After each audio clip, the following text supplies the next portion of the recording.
Hey everyone, welcome to the Withering Effect, episode 57. Today's date is August 10th, 2020, and I am Duds, or Duds versus known to the rest of the interwebs. And I'm Jimbo. You may know me as Jimbo Slice 23. So how's your week been so far, Duds? Pretty good. I'm kind of, as you guys hear, using a new microphone, and I'm worried because the way you use it, it's got to be like right up next to your face, and I'm like breathing on it. I'm like, is that going to get picked up? Yeah, hopefully not. So the new mic's kind of been the big thing all week. And by all week, I mean all week. Been so many settings and filters and stuff to try to get it up right. And so, like, if I figure it out in Audacity, it's like, oh, that's great. Well, now go do it in OBS. Finally figure out in OBS, it's like, okay, now go do it in Slobs. Now, luckily, OBS and Slobs are basically identical, so that's an easy transfer. But then you got Discord. yeah, well, Discord there are no filters. It's you have to hope somebody else recognizes you sound funny and they turn me up on their end. That's what I had to do. Yeah, basically, if anyone's in a chat with me, go ahead and grab my name and click the volume all the way to 200% because that's the only way you're gonna hear me. It happened on one of my videos you were in, and yeah, I couldn't go back and fix it, but. Yeah, I adjusted it, and you guys won't have to worry about that. You'll be able to hear them loud and clear. Good. Yeah, so, yeah, I've been playing with some of that. It's opened my eyes to a lot of different things, and a lot of things I'm going to be testing out on you when we finish this show. Okay. So, like a lab rat. You are going to be a lab rat. I was just going to ask what the name of the mic was. The SM58? Oh, yeah, I got an SM58 with a Focusrite Scarlett Solo. Now, I kind of don't recommend this setup as much as I'm enjoying it. So, the USB interface, I was testing all this stuff out to determine what kind of mic and stuff I wanted, was a inbox dual channel or dual input or something like that. It has a pad button, which automatically lowers the decimal like 20 dB or lowers the sound 20 decibels whenever you push or engage that button. The Focusrite Solo doesn't have a pad button. That's like built into it. So if you get Focusrite with dual channels, or I forget what they call it, it's like 2i something 2. If you get that version, there's a pad button on there so you can flick that on and off. This version doesn't have the pad button. You're kind of supposed to get a preamp with it, but I was cheap and didn't want to pay another $100 for a part. Yeah, I've been having to do it with filters. Still sounds good. I think it still sounds good. I've got a couple preamps on my little wish list. I'm just kind of waiting to see if they go on sale, and then I'll get one. I'm not too worried about it. Audacity has great filters that really help out. OBS actually has really good filters too. Discord does not. So the only place I sound bad is Discord. But everywhere else, I can make up for not having the preamp, and I think it sounds pretty good. Sounds good through Discord. It was just a little low. Yeah, I'm just quiet. That's the big thing. I'm quiet everywhere. I found that I just need 13.2 decibels. That's all I need. So I think I've looked at getting what they call an inline FET head, which adds like 20 decibels and takes up very little space. That's what I'm thinking about getting. But that's like $89 or something like that. So I'm just kind of waiting for that to go on sale. It's like, okay, cool. Yeah. Other than that, I worked on the Wither Skeleton Farm with you and Carl. That room looks so pretty. Yeah, I really like the inside. Inside looks great. Outside, not much to look at. No, it's not. And I'm giving you a lot of credit for that room, even though I'm the one that put most of the blocks down. You saying, hey, let's not make it dark. Let's use dark blocks, but make it a bright room. And you came in behind me and did a couple of touch-up features that really stand out. And I'm just like, yeah, Jimbo was right. This is what this room needed. It looks good. I'd like to take credit, but I was kind of just messing around. Just like, let's, try this. And I was just, this is in between me doing the redstone and me just going through trying to help you out and changing things. Probably, I thought I was like giving you a headache at one point, coming through messing with your design. But It works. Definitely works. Well, see, that first day when you and Carl were redoing all the redstone, it's like I'm watching where you're putting things. So I'm designing the room. And when Carl finally had his second drop tube done, I was like, okay, I'm going to do this, this, and this, and this is how the room's going to look. And I was done. But I still had to wait for you guys to finish. So I was just like standing around the first day. Mm-hmm. And the second day, I could finally get in there. And really, the only thing I didn't know I was going to do was the material for the roof or ceiling. I know we had talked about the red nether brick, but I didn't have any. Luckily, you were able to scrounge up enough to do the ceiling. And then the warped block. That is a very versatile block. Yeah. Basically all warped designs. But yeah, you threw in some finishing touches, some warped vines or twisty vines, which by the way they are spawnable. Are they? when I was down there for like 3 hours the other day, piglins only spawned twice. I shouldn't say piglins. Zombie piglins spawned. Yeah. I just ran over and killed them. It was nothing. Like it would hurt the spawn rate very, very little. I mean, there's a bunch of slabbing we got to do still anyway, so yeah. I wasn't sure, you know. Mm-hmm. I've just figured it might look good. It does look good. Yeah. So at least we got that. Mm-hmm. Yeah, and I guess that the string doesn't affect it at all. Mm-mm. Spawns. No, see, and that's the thing. Everyone keeps saying, well, string will stop spawns. I've never known string to stop spawns. Yeah, I wasn't sure. I don't know if I've been wrong for like forever, and this is a thing, but we need to have like a definitive test. Does string stop spawning? Because I don't think it does. Mm-hmm. Yeah, it was definitely on a snapshot we've never got to cover. That's for sure. I could see string between tripwire hooks stopping spawns, but even then, it doesn't, because that's how witch farms were made for the longest time. Yeah, so no, it doesn't stop spawns, just because of the witch huts. Yeah. What have you been doing this week? Skeleton farm. Wither skeleton farm. Oh, really? No, we, I worked on that with you and Carl. Did a bunch of different replay mod. You did, and I loved it because, so in my video, you have the replay mod of me tearing it all down. Yeah. But in your video, you have the replay mod of us building it all back up. Mm-hmm. So that was very cool. Yeah, you kind of get both. Mm-hmm. And I had the first time we put it up, or no, it was the second time. I didn't do much recording of the first time because we weren't too happy with it in the first place. I was like, I'm probably not going to need this footage. Yeah. But we ended up tearing it down and rebuilding it. And I kept the replay mod up, and I did it with my second account. I hid the second account into the floor to where replay mod can pick up the whole area. Mm-hmm. You know, I didn't have to stay there. If I needed to go get something, I can go get something. But yeah, it worked out great that way. If you have a second account, use your replay mod on that. Definitely planning on doing that with my second account. Besides the skeleton farm, I kind of took a step back. I didn't record as much. I started doing a little off-camera stuff, and kind of because I have a big project coming up in my base. I have a lot of digging to do. I have a massive base I want to build that I didn't want to make a massive base, but it turned out to be freaking massive, so yeah, got to deal with that now. And doing things off-camera kind of passes the time a little bit. Well, it breaks up the monotony. Mm-hmm. You know, instead of doing the same thing over and over again, you know, you can go off. Like I've been netherite mining.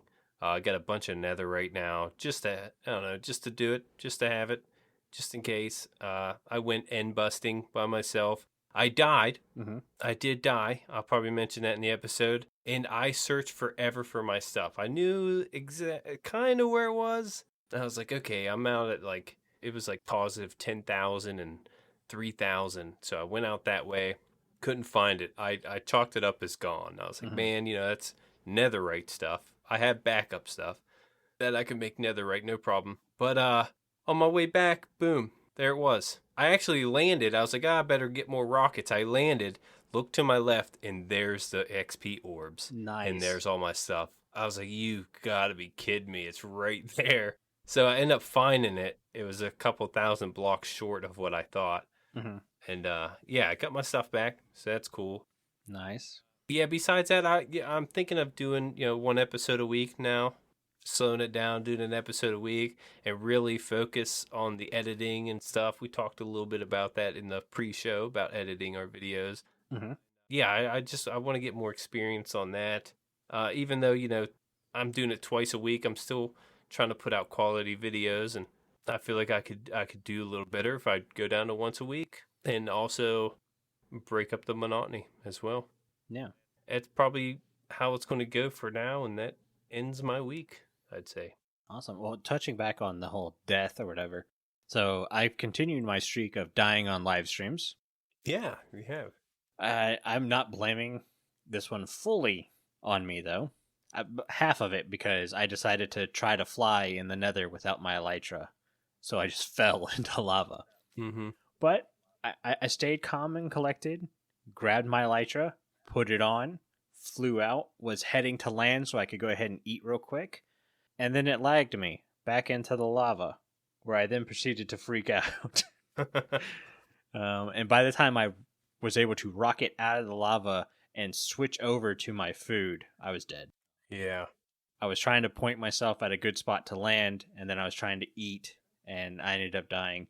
I only lost my elytra and my axe, and I lost the axe because even though netherite items float, they do not float very well. Yeah. Carl sent me the pic. He had his camera count in the area, and he sent me the picture of where the axe was. Ah. The only problem was Carl had his camera count in the area, so I was trying to run back into the area, and I missed it by like half a second. But then again, if it wasn't for Carl's camera count, I would have never known where to look for it because just the tip of the axe was poking out of the lava. Huh. Netherite items should float just a little bit better, please. A little bit higher.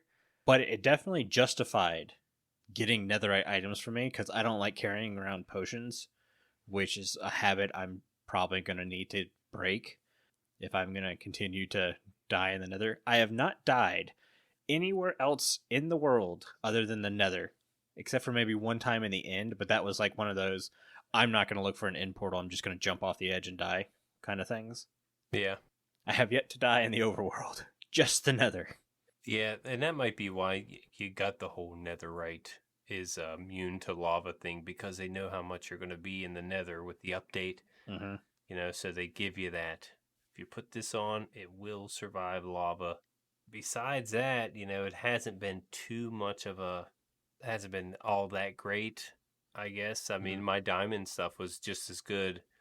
You don't get knockback or knockback resistance. I think you get blast resistance too, somewhat. I don't know. I can't remember. But yeah, I mean, I don't wear the chest plate, so I don't. Maybe it's really good for fighting if you're fully geared up. But I always have my wings on. I don't wear the chest plate either because I wear a golden chest plate because you have to wear gold in the nether now because you never know when the piglin's gonna sneak up behind you and attack you. Which happens a good bit. Yeah. I've had hoglins sneak up probably more than piglins actually. I have boots I have to switch out. Mm-hmm. I mean, I have a ender chest I keep on me, and it's right there in my ender chest. I don't put it in a shulker box. It's one of those things you have to get out real quick. Yeah. I put my boots in there with my fortune pick. That's about it. I carry my chest plate on me at all times, kind of like a shield. Hmm. I'm hurting for that inventory spot back. I keep my chest plate in my ender chest too, right there to where it's accessible if I ever need it. Well, I mean, I've been going in and out of the nether so often. It's kind of like I don't want to keep breaking out an ender chest every time I need to travel. Yeah, if I put my gold boots on, they're Frostwalker. Mm-hmm. I don't take them off forever until I notice. Even when I notice, I'm like, I'm good. Mm-hmm. Not a big deal. Just keep them on. One of the last things I want to talk about this week is I've started my base design. Okay. And I ran into a stumbling block from the get-go. So everyone knows by now I'm building islands or mountains out of islands. Mm-hmm. Which sounds really cool until you realize you have to build a mountain that doesn't naturally generate in Minecraft that I've never actually built before. And I'm looking at the size of these islands. I go, well, that's a little bit bigger than I thought it was. And the one that's going to act as a storage room is weirdly shaped. So I've decided to break it up and have one medium-sized island, and then another, or not island, I keep calling them island, medium-sized mountain. And then next to it is going to be a small, like, spire mountain. So it's just basically going to be a giant stone spike. Yeah. And I got that inspiration because I went back to Hermitcraft Season 6. I remembered Scar built Pirate Islands that season as his starting base. Yeah. So I'm thinking that must have been in the back of my mind when I had decided to do this. And I was like, oh, I can just go look at his. And he's got tons of spires sticking out. It's like, well, I don't want to do that. But maybe putting one right here would actually look pretty cool. Yeah. It's very terraforming extensive. Yeah. Doing mountains, and especially the way Scar did them. Mm-hmm. He's he's on another level, that's for sure. Yeah, and if you're looking at what he does and what mine's going to be, they're not going to be close to looking the same. But his builds were a very good spot to start getting inspiration. Like, oh, I can do this and this. Because I also had planned on putting buildings on the surface or the face of the mountains. Mm. But mine aren't going to be like houses and stuff like that. My plan was to use, like, I don't know, boats. Like a boat washed up to shore on this mountain. So they just turned it into a house. Ah. Or a store or something like that. And I was going to have a nice, like, boardwalk or dock or whatever wrapping around the mountain and stuff like that. Have you ever seen Austin Powers? A long time ago. Where Dr. Evil has his volcano lair, and it's like a giant stone face on the side of the volcano mountain. Mm-hmm. You should do that. Put your face on the side of it. Maybe not. I actually considered that for my Prismarine mountain. I was like, do I do like a Dr. Evil type of thing? Putting a giant skull on the front of one of these mountains, because there's going to be like 3 of them. Yeah. Might actually be cool. That's a pirate theme. Yeah. Should we go ahead and move on to the news? Yeah, let's do it. All right, so 116.2 release candidate 1. We're kind of lumping in some of the previous stuff like pre-release 2 and stuff like that because there are only 2 new things of information you kind of need to know. One is resource and data pack version has been raised to 6. I'm not sure what kind of effect that's going to have. All my texture packs, basically, or resource packs, say that they're out of version, but they still work, so I don't mess with them. And Crimson and Warped Roots no longer require shears when mined. Which, never thought Yeah. they needed it. Both me and Jimbo said, shouldn't that say they do require shears? Because we're both under the impression that you haven't needed them before. And granted, we could be wrong. Maybe it's something else we're thinking of. Yeah. But that's literally word for word what it said in the notes sheet, so I wrote it down. Yeah, you copy and pasted. That's what it says. It no longer requires shears, which it never really did. I hit it with my hand, and I can grab warp roots and crimson roots or whatever. Mm-hmm. So yeah, maybe they mean you need shears to do that now. Mm-hmm. Maybe it was just a bug before, which I think someone mentioned that. I don't know. I want to say Exuma when I watch one of his videos. I don't see why they would change it and change it back. But I'm pretty sure you need shears now, at least with, 116.2. Maybe you have special shear fists. You're like Edward Scissorhands, but Jimbo Scissorhands. Ah, that'd be cool. I want that. Be like Freddy Krueger in the Nether. Oh, God. You're going to create your own Freddy Krueger skin now, aren't you? Well, you already have it. That bee sting skin scares the crap out of everyone. Yeah, those bees, man. Can't seem to get past without getting stung. Besides that news, you guys should be playing 116.2 as of right now because it came out yesterday.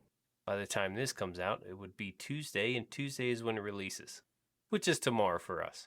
We're probably not going to update Ripple Effect for at least a little bit because we always go through a testing period before we upgrade. Yeah, give it a week or so, see how people react to it. If it seems stable, a lot of times we'll go off of bigger servers. If they update, it's, it feels good enough to update if they were to. But it also means we have an Optifine update. This was tweeted out today, Monday. Optifine is now at 0% for 116.2. Oh. Yeah, they're waiting for the update before they start working on it. Understandable. Yep, that would be the same with replay mod, Mm-hmm. which is a bummer. But any bugs? No bugs. No bugs here. Look through the list. They fixed a lot of bugs, but none of them were really worth talking about. They're kind of, okay, that got fixed. Cool. A lot of weird. Game crashed if you, I don't know, killed a skeleton riding a strider that just so happened to be riding a guardian. It's like, well, yeah, if I'm the game and I see that, I'm crashing too. Yeah. Don't know what to think. Yeah. The one bug that I am really, really passionate about fixing is that boat. The boats are, they don't work. Boats don't work. Yeah. You get in a boat, you're good. You're smooth sailing.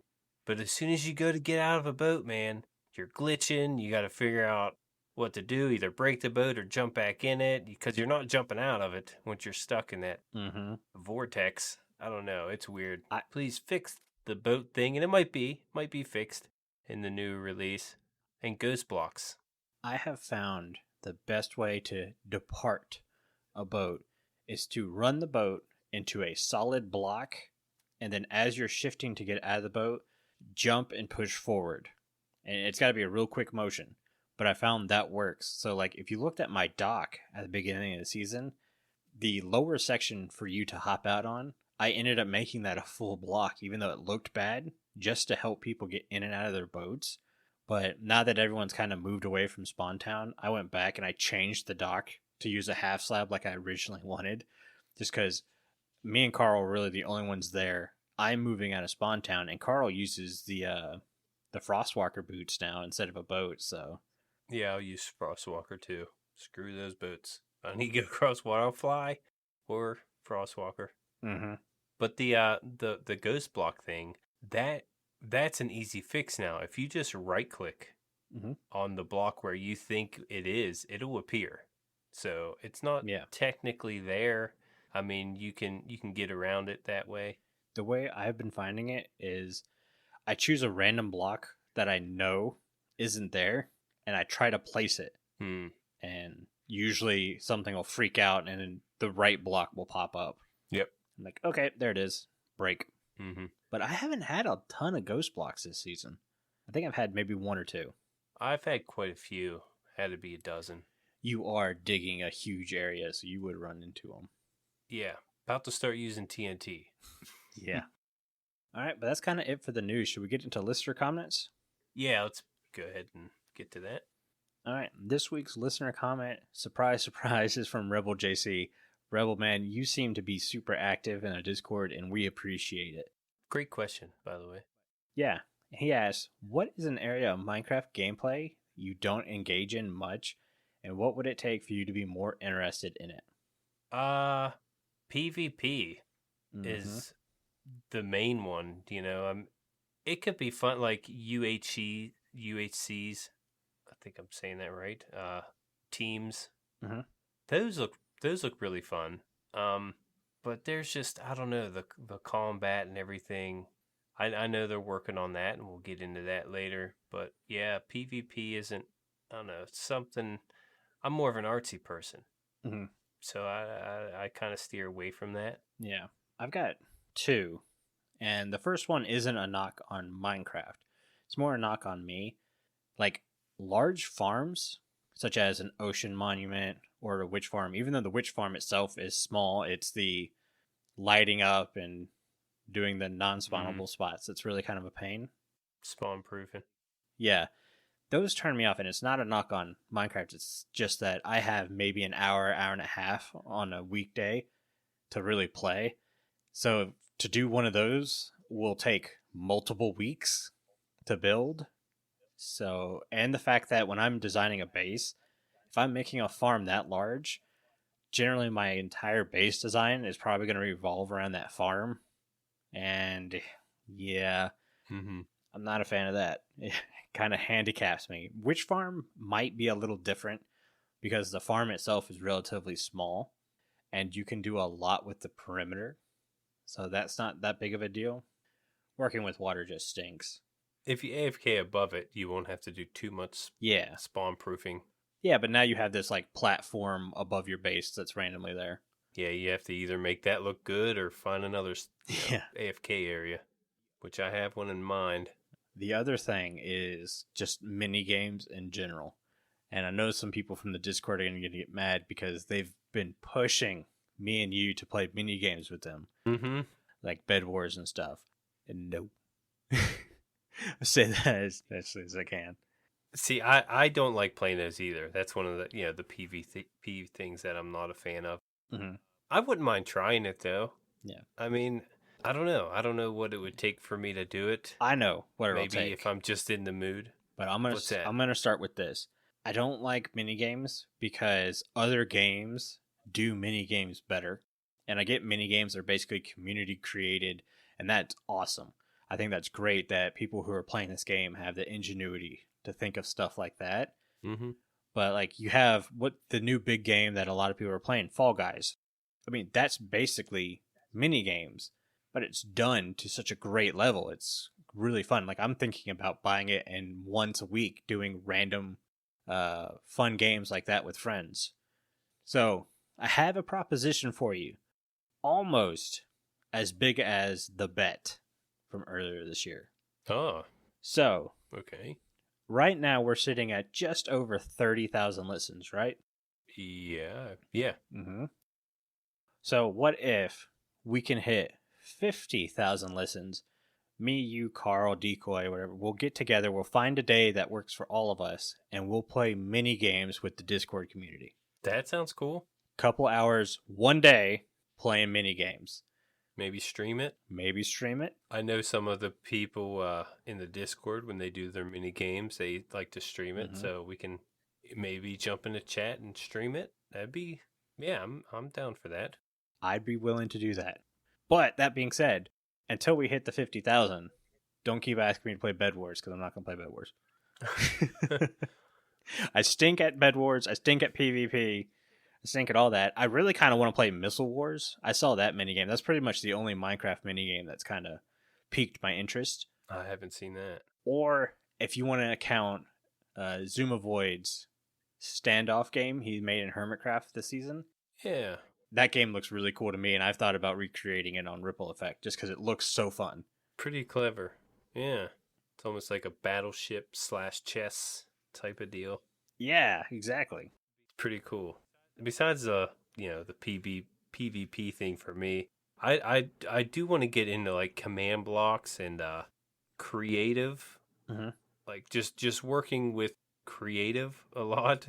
I don't know much of the commands Yeah, same here. to clear out big areas Mhm. and replace blocks with other blocks. I don't know those commands well enough, and that's something I'd like to try. I do, of course, would have to go through a tutorial or something, but yeah, I never really touched up on that much. Same. At one point, I was trying to make a very scripted episode. It was kind of Star Wars based and required lots of green screen work. Basically, think of Rendog from Hermitcraft. Mm-hmm. And as I was designing sets and pieces and stuff, the new Hermitcraft season started, and Rendog started doing Star Wars type scenes in his episodes. I was like, oh, that's cool. That'll fit really well. And then he kept doing it. So I was like, oh, I don't want to do my episode now because it's going to feel like I'm just copying. And he does it so well, too. Like, GG's Rendog for that. Yeah. It's very good editing.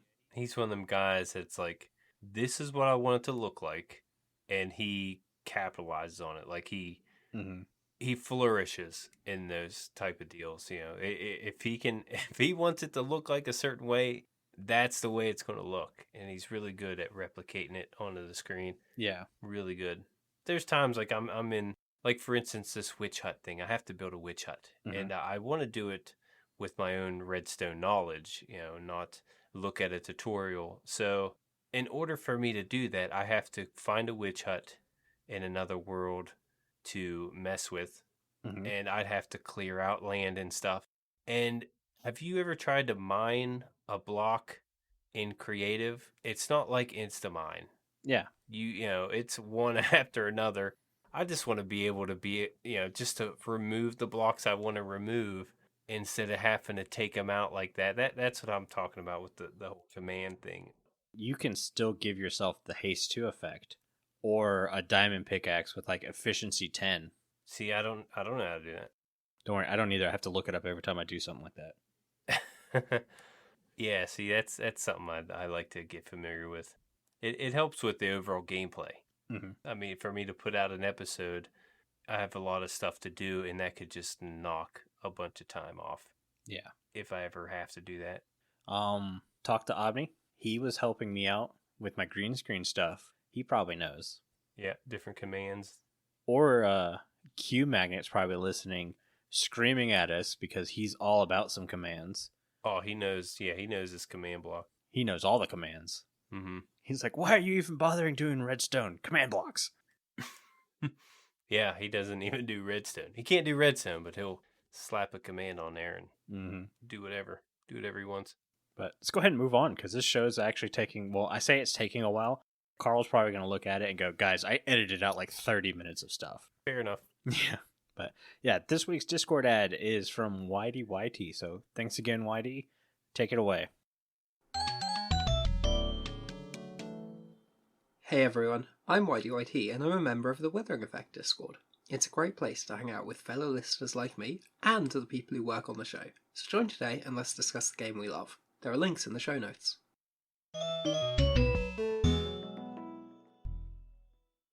Alright, thanks YD. Going back to Discord. This week on Discord, we asked you guys to vote for these blocks for Block of the Week. Your choices were Cartography Table, Repeater, and Campfire. And the winner of Block of the Week this week is...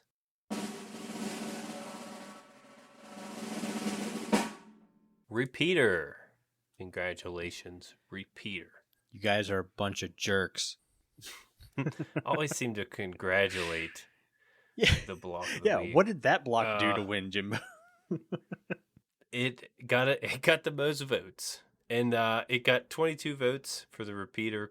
Cartography Table had 17, Campfire with 15. A few things about the Repeater before we see how you change it. Good luck with that. Mm-hmm. It's crafted with 2 redstone torches, 1 redstone dust, and 3 stone blocks. It can be found naturally in jungle temples, which is the main loot.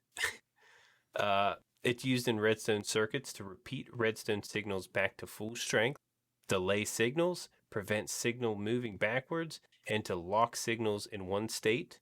And it can be mined instantly with anything. With your hand, any tool, it can be mined. And that's it. Yeah. Not much more than that.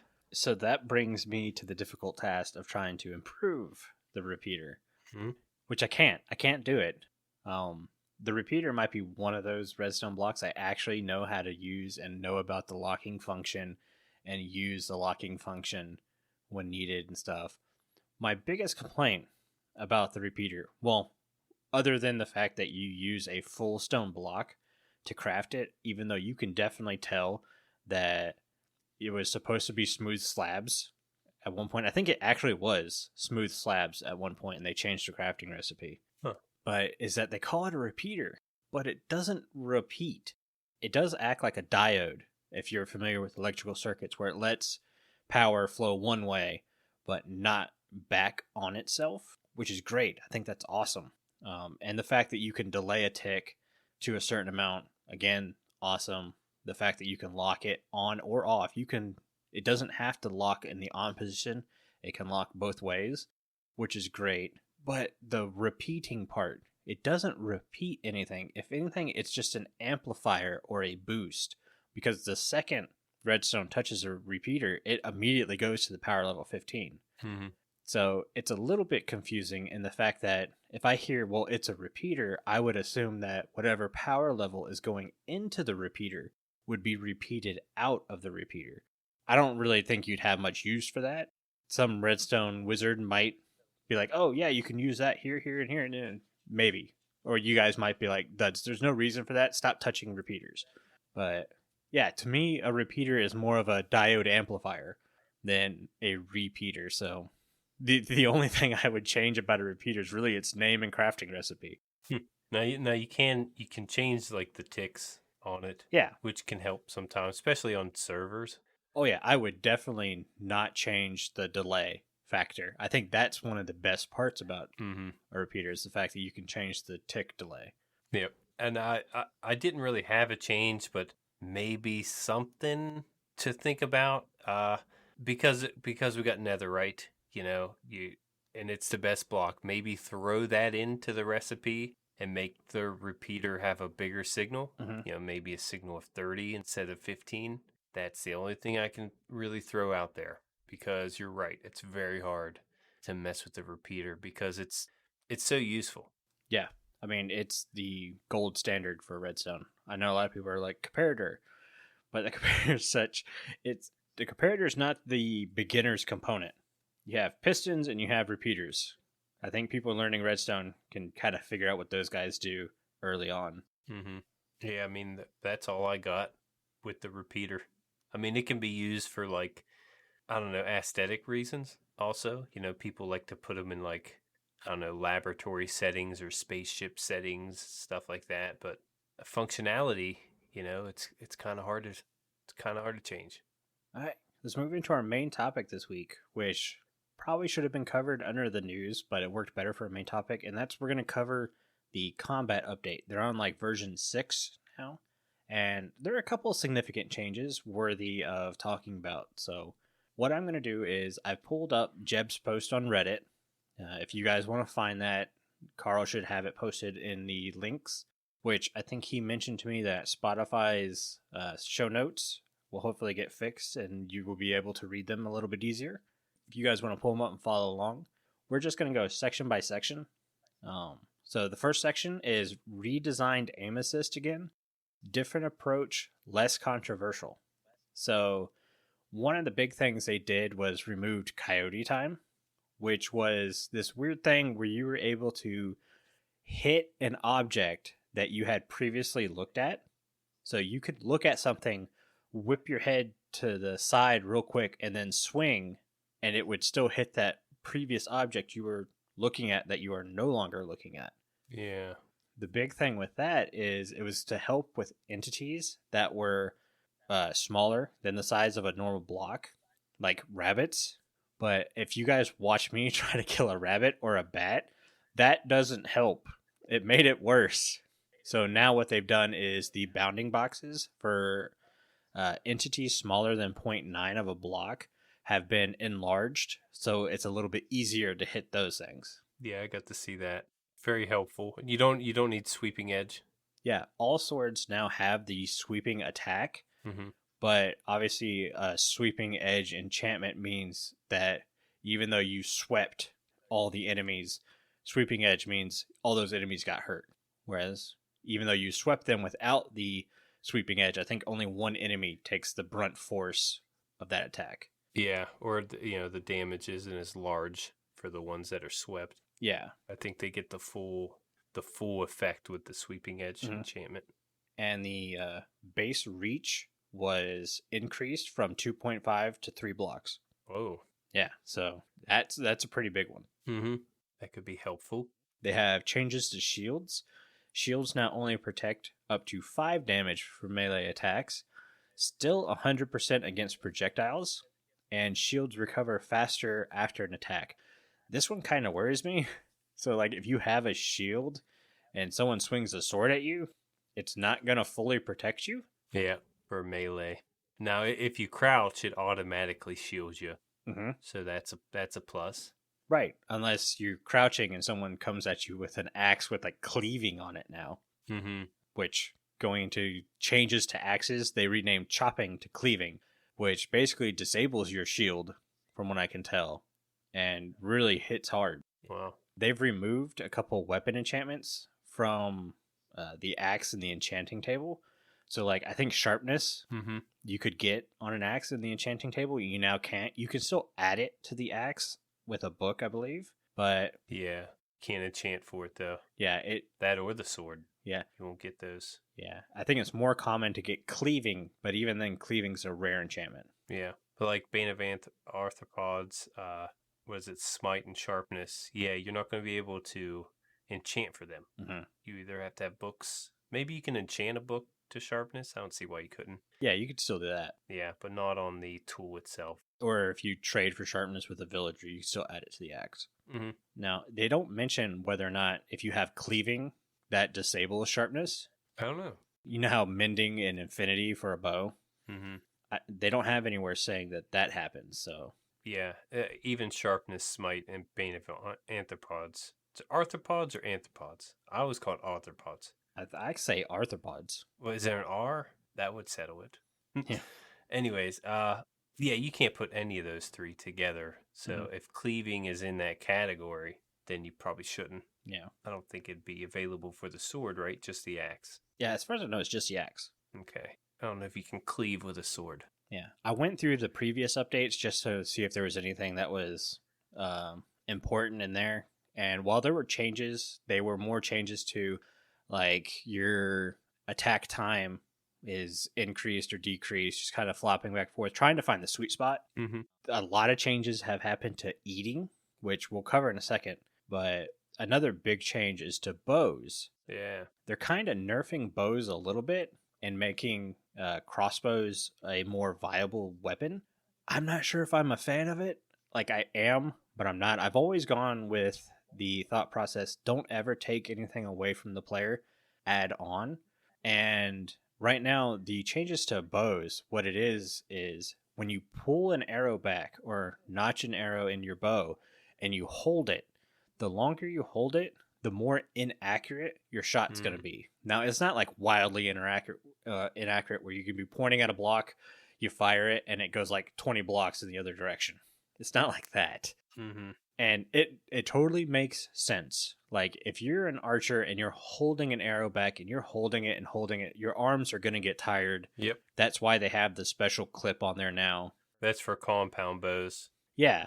I use a traditional bow, and when I anchors when you hold back and stop. Mm-hmm. And when I'm anchoring, that's a lot of weight I'm pulling. Yeah. If I hold that for so long, I will shake a little bit. Mm-hmm. So you want to let go a little before you're holding all that weight. Yeah. So it does make sense. Makes totally sense. My only downfall is you're taking away something from a player. But at the same time, if you're a player that doesn't use a bow regularly and you're okay taking the time to, it's knock an arrow, right? Or is it notch an arrow? We call it knock. So if you're okay taking the time, a crossbow doesn't have that problem. Mm-hmm. So using the crossbow now, you'll have your accuracy the entire time. And I think they do shoot, like, I think the randomness, because if you hold an arrow at the same spot and you fire over and over again, it still randomizes. I think that's actually been taken down a little bit, so it's a lot tighter clumping. Mm-hmm. So for the crossbow? Yeah, for the crossbow. It may be for the arrow too. Other than that, a lot of other stuff has kind of happened. Like, so for thrown projectiles, they now consider player momentum. So if you're running forward, good, and you throw a snowball, that snowball is now going to travel further than it did before, or is supposed to. Mm-hmm. Videos I've seen, it hasn't really worked, or hasn't been enough of a difference to tell. Yeah, I was looking for an example, and I really, the example they gave, I'm like, it's not too much of a difference. It would have definitely helped in that mini game we talked about. Yeah, but the big changes to Food and Hugger, they reverted the eating time to 32 ticks. I think it was at like 28 at one point. So now it's back to taking a little bit longer. If someone hits you while you're trying to eat, it interrupts the eating. You cannot continue to eat through that, which makes sense to me. Yeah. Your natural healing is faster than it was. It used to take 3 seconds for a full heart, I think. Now it takes 2. Your natural healing drains food 50% slower, so you won't have to eat as much. They've reintroduced the rule that sprinting now requires more than 6 points of food. So I don't know if that was like 6 of those turkey legs or if it's still 3. Yeah, I don't know. I want to say also saturation's gone. Really? The argument that golden carrots are the best food because of saturation, I think that's it. I think they're pretty much even with everything else. So it's now going to come back to which food gives you the most hunger bar back. Golden carrots is still up there. Yeah. But now this won't be in the 1.16.2 no release, will it? This is just a pre-release of the combat. The combat is a totally, completely different thing. Yeah. It's going to stay out of the game until Jeb feels it's ready to go into the game, and they have no release time period for it. So yeah, it's not on your launch or anything. You can't get it with like you would the snapshot. Yeah, so there's a lot of adjustments to do. They can still adjust a lot of things. Oh yeah, and they're listening, so definitely send messages. I think he's reading a lot of the comments on the Reddit. That's where you can get the download if you're wanting to test it. He gives you the instructions on how to do it and stuff. And it's just Java? Yeah, as far as I can tell, it's just Java. Okay. Yeah, I mean, it looks cool. It looks like they're actually, looking ahead. I mean, people are asking for a combat update, and then you hear cave update, and then you hear end update. Maybe they're trying to do them all little by little. That's pretty cool to see. The big thing that I've enjoyed is, so you remember 1.9 when they did the combat update to where it's at now, and like all the PvP people just like raised Cain because it was such a dramatic change. Now, I like the change, but I can see where people who were used to the old PvP style didn't. I feel that what Jeb is working on now is very much a happy medium, because they're bringing back the quick strikes with the sword. You can continue to do that. It's just not as effective. You can do the charge up, a hold down, and critical hit, and all that kind of stuff. An axe is a viable weapon. I really wish they would make the trident a viable weapon. Yeah. It does affect more mobs now if the mobs are in water. So you know how like a trident really didn't affect drown? It was really only good against guardians. Now it's pretty good against drown too. But it's like, I'm not in the water that much. I want to have a trident as a main kind of weapon. That would be awesome. If someone's close range, make me be able to do a quick attack and stab them like it's a spear. And if I charge up, it throws it. Lift them up into the air on your trident. Yeah. Throw them off of the trident. Yeah, give us that. Yeah, that'd be cool. Everything just impale them. Yeah, everything I see from the combat update, I really like. And as someone who doesn't like PvP, that kind of makes me excited. You've seen the videos and stuff about it. Are you excited for this kind of update? Oh, yeah. Yeah, I mean, and it all makes sense. Uh-huh. Like with the bow thing. I think they did nerf sweeping edge. Yes. The damage did go down a little bit, but you still get that, the extra hitbox size to where, you could still hit your enemy a little bit easier.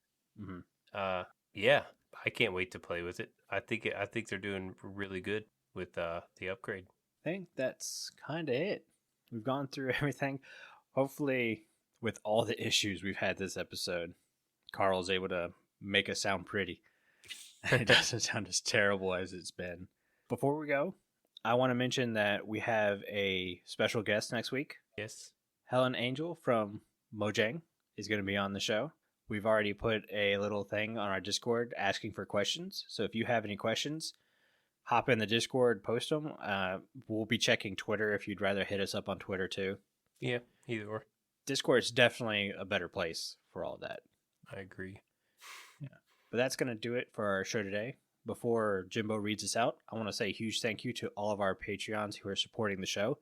Our milk level patrons are Omni, Croc, Obeep, Stonefigure, the official CCL, Viperous Tuna, and YDYT. If you too would like to get access to exclusive benefits and an hour of extra content each month, consider joining at patreon.com/the Withering Effect. I say hour every time, it's hours. Trust me, we add a lot of content. We're having to record the half stack this week too.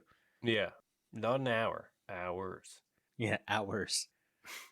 And if you like this show, you can share it with all your friends and on social media. If you listen on Spotify, follow us. Or if you listen on Apple Podcasts, leave us a nice review. Doing any of these really helps the show reach more listeners. If you would like to get in contact with us, send an email to podcast@thewitheringeffect.com.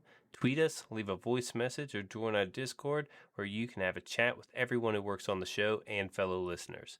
All the links will be in the show notes. This show has been brought to you by Jimbo and myself, but also our digital producer Carl. He helps make sure the show ends up where it should be. The amazing music you hear in the intro and outro was created by the one and only Decoy.